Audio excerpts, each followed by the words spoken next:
Wear eye protection. Eye injuries can be prevented if you have the right eye protection. But if an eye injury does happen, I have your guidelines for eye injury first aid. Hi there, I'm Dan Clark of The Safety Brief. This is where we talk about health and safety hazards in today's demanding industrial and construction work sites.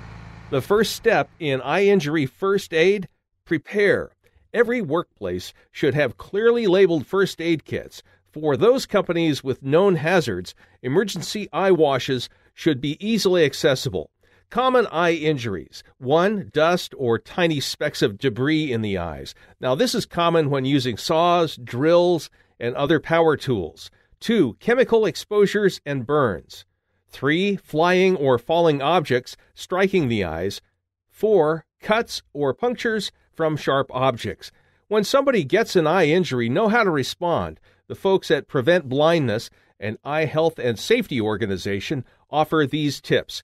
To treat specks in the eyes, try lifting the upper eyelid and pulling it outward.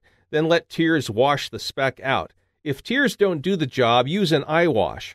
Whatever you do, don't rub the eye. Cover the eye lightly and see a doctor or optician if the speck can't be removed.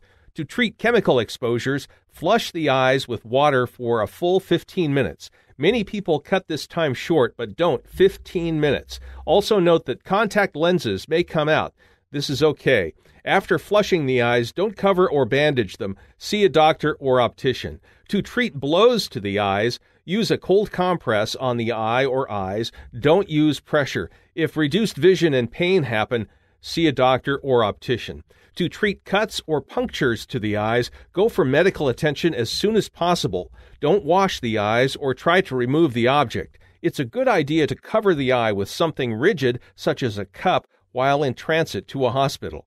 Remember, chemical exposures and cuts and punctures will require medical attention. For other eye injuries, look for attention if redness, persistent pain, or light sensitivity continue to occur.